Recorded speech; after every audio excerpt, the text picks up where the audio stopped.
Donc, je m'appelle Catherine Danielle de Giovanni. Je suis Christine Lebugle. Bonjour. Donc, je suis Odile. Bonjour.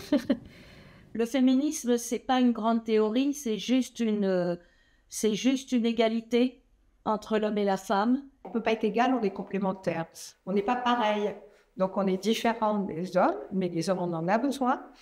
Et par contre, il faut prendre sa place. Elle a le droit au même développement affectif, psychologique, personnel, professionnel que l'homme. Elle a le droit à la même intégration dans la société que l'homme. Elle a le droit au même salaire. Elle ne doit pas être considérée comme un sous-homme. J'ai été élevée dans une famille où quand je rentrais de l'école, maman épluchait les légumes, cirait les chaussures et puis lavait le linge. Et depuis toute jeune, je m'étais promis, juré, de ne pas avoir cette vie-là adulte. En 68, je devais avoir des bribes, des débuts de réflexion là-dessus. Ma mère m'a apporté des éléments à sa façon. Et donc, en me disant, une femme doit toujours être indépendante financièrement.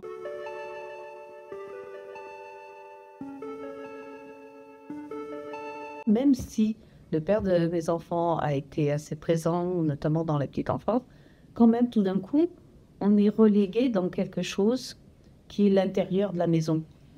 Et c'était pas ça, en fait, je crois, mon inspiration, même si je l'analysais pas complètement. Le seul moyen que j'avais, c'était de travailler à l'école pour avoir un métier. Il y avait les barrages masculins. C'est pas la peine d'investir, puisque de toute façon, elle allait utiliser son métier 2 ans, puis qu'elle allait s'arrêter pour élever les enfants. Ça sert à rien. Quand maman était enceinte de moi, mon père est parti et maman a décidé de prendre en charge ses enfants. Elle a décidé d'être commerçante. C'était la seule façon pour elle de gagner sa vie et d'élever ses enfants. Son objectif premier était que ses filles aient un métier pour qu'elles puissent travailler. C'était toujours d'abord le travail, le mari, quand il voudrait. Je suis d'une époque, on va dire, et donc j'ai été complètement touchée par, avant 68, les débats sur la pilule, sur la pilule, après l'avortement, c'est plus tard, mais mai 68, cette espèce de pseudo-libération sexuelle. Je dis pseudo parce que je pense que c'était pas aussi évident que ça, et je pense que même les femmes en ont fait les frais. Pour vous raconter l'histoire de la pilule, elle a été remboursée en 74, mais même si elle a été légalisée en 67, il était impossible de se faire prescrire les pilules. Entre filles, on échangeait le nom du rare médecin mâle, je pèse mes mots, qui voulait bien délivrer une ordonnance pour une pilule. Et il n'y en avait pas 50. On ne pouvait pas aller chez son médecin traitant et demander la pilule. Et d'autant plus que c'était tabou à la maison, il n'était pas question d'arriver à la maison avec une ordonnance de pilule. Il fallait la planquer, sinon c'était un drame. Mais elle n'était pas remboursée. Elle n'a été remboursée qu'en 74. Ça veut dire qu'il fallait avoir un minimum d'argent de poche pour pouvoir la financer en coulisses.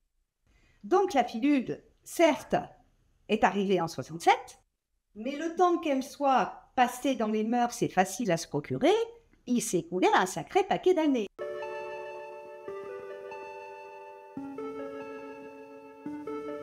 Je suis pharmacien de formation, mais j'ai très vite compris qu'il fallait que je fasse un peu plus. Et j'ai donc fait un doctorat pour pouvoir faire de la recherche, parce que c'était ça qui m'intéressait. On pouvait quand même passer des concours d'administration et on ne se préoccupait pas trop du poste qu'on allait avoir. Moi, je sais que j'avais 2 ou 3 possibilités qui étaient proposées d'ailleurs par le lycée. Voilà, c'était pas... moi, j'aurais pu rentrer dans les assurances, comme on dit, ou alors j'ai choisi, je vais dire, l'éducation nationale parce qu'il y avait plus de vacances. Donc, tu vois, les préoccupations, c'était pas le management et puis être trader à Londres. C'était, oui, il faut savoir prendre du temps et donc, pourquoi pas. Voilà.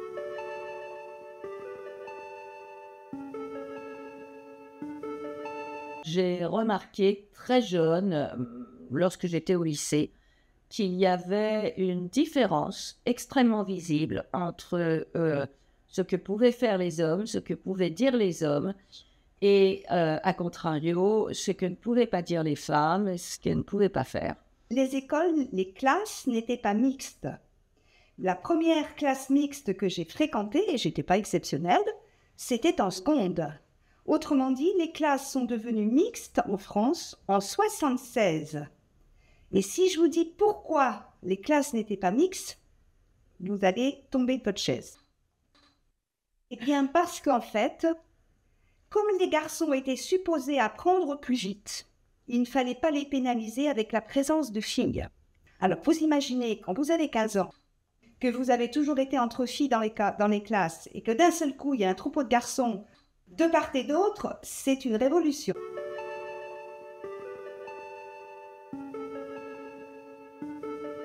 Le nom de notre structure, c'est DAPAT, Daniel et Patrick. Patrick étant au mari. Elle existe depuis 2020 et c'est nous qui l'avons créée. Nous mettons notre compétence et notre capacité d'accompagnement et celle aussi de toute l'équipe que nous avons autour de nous pour que ces associations trouvent du conseil, de l'accompagnement et surtout aussi des financements.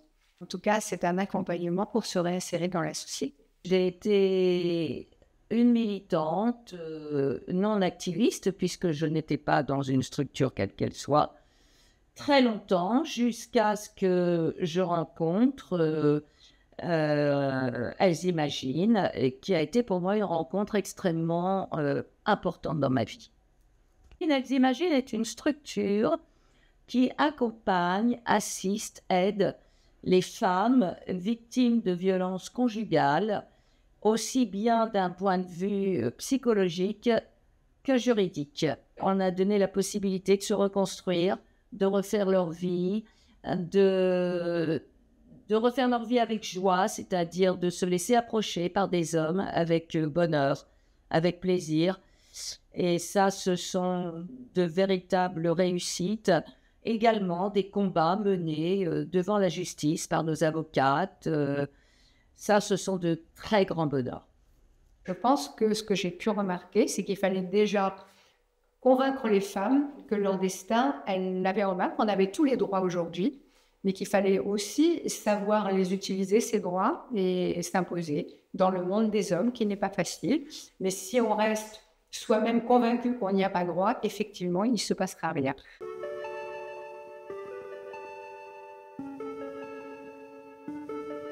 À force de vouloir faire du féminisme, on est en train de fausser le jeu et on est en train de... Les filles, les hommes ne sont pas nos ennemis. C'est un petit peu ça ce qu'il faudrait dire. Et quand une jeune femme ou certaines jeunes femmes se comportent pire que des hommes, entre guillemets, parce qu'elles ont une certaine idée de la façon dont les hommes vivent, c'est une hérésie. J'ai connu, moi, dans ma génération de femmes d'entrepreneurs, et un peu plus jeunes, des super businesswomen qui ont perdu de vue leur propre vie. Donc, pas d'enfants, pas de mari, parce qu'il faut qu'on fasse carrière. Et au bout du compte, il en reste quoi? Donc, je dis, il faut quand même réfléchir au fait qu'on ait un compagnon ou une compagne, bref, réfléchir que sa vie privée, le fait de partager de l'amour, de pouvoir en donner et d'avoir éventuellement des enfants, c'est pas mal. Et ça, c'est la responsabilité de chacune. Ça, c'est nous. La jeunesse, elle doit se battre. Elle doit se battre parce que ce n'est pas gagné, loin de là. Et elle ne doit en aucun cas accepter l'inacceptable. Elle doit absolument rétorquer, elle doit imposer, elle doit faire régner l'égalité. Et ça, c'est son rôle et elle doit prendre le relais des anciennes dont je fais partie. Donnez-vous, c'est vraiment mon conseil, les moyens d'avoir un job à part entière, spécifique, pour faire votre chemin sans être subordonné à un homme dont vous dépendez. Si j'en tire une leçon pour la nouvelle génération, c'est, s'il vous plaît, faites des études, mais évitez d'être dépendante de qui que ce soit. Au moins, vous aurez votre vie à vous. Et l'argent que vous gagnerez, ça sera votre argent. Et vous en ferez ce que vous voulez sans rendre les comptes.